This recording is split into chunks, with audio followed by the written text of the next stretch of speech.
yung susunod natin.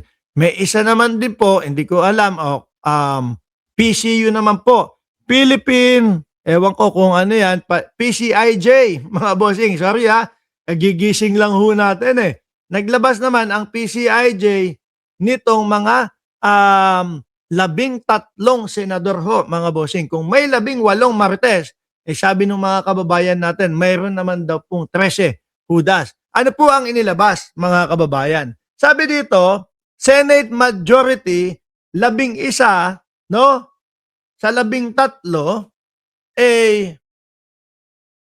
mga posibleng makasuhan o may kinakaharap na active investigation ho, mga kababayan. Ano? Sabi naman natin, dati pa lang ho, ay kaya naman nagagaganyan yan eh. Sila Loren Legarda, kaya naman gumaganyan yan, kaya hindi mo maintindihan yan. Kasi syempre, merong anak, no? Na may kinakaharap na issue ng 24 bilyones. Di ba, Tina B? To, at Dante Vlog? Isa-isahin ho natin sila, mga kababayan. Para medyo maliwanagan tayo. Hindi ho galing sa akin ito, hindi ho ako ang mismong naglabas nito, kundi po nakita namin sa ilalim, PCIJ ang nakasulat. Okay? Read the full report at pcij.org o ORG, to organization. Senate majority, 11 of the 13 senators behind Monday Senate coup are facing active investigation or unresolved complaint. 2 were previously convicted for criminal cases. Okay? Alan Peter Cayetano, issues, graph, unexplained wealth complaints, 2019 SEA Games Fund. Aba, meron palang issue si Cayetano ng gano'n, ano? Status, no publicly documented resolution. Bato de la Rosa, ayan nga po, syempre, alam natin kung bakit boboto si Bato de la Rosa, mga kababayan. Dahil may mga kinakaharap siya at isa siya at sa gusto na mapalitan ang presidente natin. Wala pong duda doon, no? Medyo bumait lang po ng konti si Bato de la Rosa nung nahimasmasan yung sinasabi niya kay Presidente Marcos na yung sinasabi niya sa gobyerno ng Pilipinas, this is the worst government. Tapos kinabukasan, ang sabi niya is, kumbaga, Presidente Marcos, wag mo akong ibigay doon sa dahig, no? Kaya gusto din yan si Bato de la Rosa na mapalitan ang presidente natin para hindi siya tuluyang maipadala sa dahig. Okay? Bongo. Ayan, yung sa laban kontra ipinagbabawal na gamot, flood control, kasama din. Diba? Navy, ships deal, active probes. Joel Villanueva, medyo tumahimik ng mga ilang buwan, pero ngayon medyo mukhang palaban na ulit. Siguro dahil nasa majority o majority na naman ho sila, mga kababayan, at ang Senate President ay kaalyado nila. No? Active din yan. Rodante Marpeluca. Rodante Marcoleta. Paumanhin, no? Medyo, sabi ko nga sa inyo, gaya ng sabi ko, wala tayong salamin. Issue, perjury over Salen. Oo nga, no? Kakalimutan natin yun, Yung sinulat ni Marcoleta, walang nag-donate sa kanya, walang nagbigay ng pera doon sa perjury over Salen. Hindi. Sabi ko, yung sa SOSE muna. No, sabi, walang nag-donate sa SOSE. Isa pa din ho yun, mga kababayan. At ito, yung sa Salen naman din. Sunod, Chis Escudero, flood control, election violation. Yung kay Lubiano na sinasabi, active din yan. Jinggoy Estrada, meron din, pork barrel scam. Tapos, flood control, active din ho, mga kababayan. Camille Villar, ganun din, may flood control, market manipulation, insider tradings, active probes din yun. Ganun din si Mark Villar, parehas lang.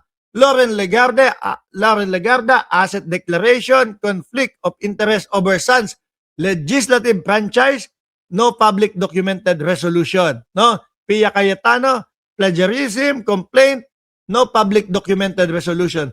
Amy Marcos, meron daw pong nagbaba arena doon sa Senado.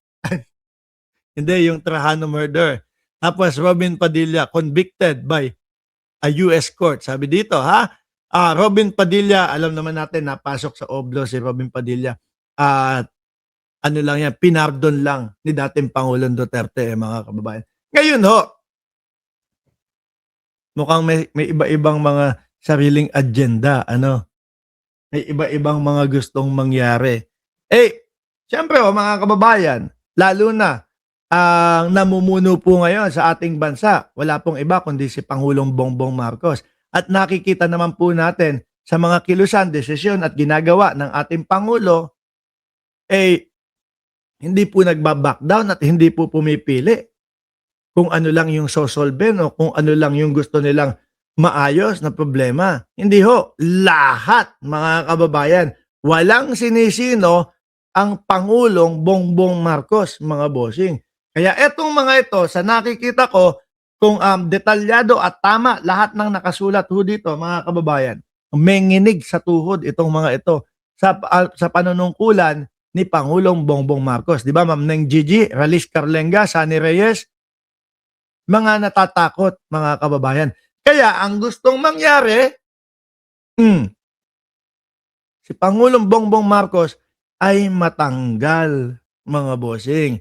Ayan naman po yan eh. Alam naman po natin yung mga yan, mga bossing. Ngayon, na-realize nila, naku po, ibang klase pala yung Bongbong Marcos. Tutuluyan ka kapag ka ganito na meron kang mga kinakaharap. Pati po yung doon sa Senate President. Alam naman po natin na iisa lang po ang dahilan kung bakit nila kinudeta si SP Soto. Wala pong ibang dahilan yan, mga kababayan, kundi po yung dahil sa impeachment ng ating Vice Presidente na si Sara Duterte.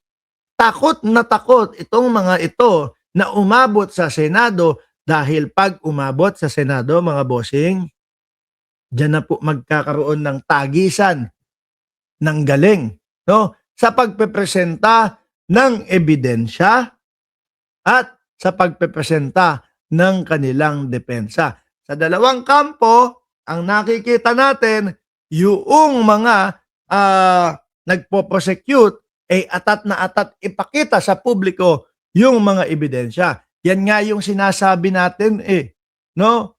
Kung ikaw, meron kang gustong mapatalsik, mapaalis sa posisyon, labasan mo agad ng ebidensya. Yun po yung nakikita natin. Ano po, sa mga congressman, nilalatag nila sa atin, ipinaparinig nila sa atin, mga kababayan. Ngayon, ano po ang nakikita natin sa side ng Vice Presidente with matching 16 na abogado? Atat po ba silang magpaliwanag? Nagmamadali po ba silang ilatag yung kanilang mga eksplanasyon?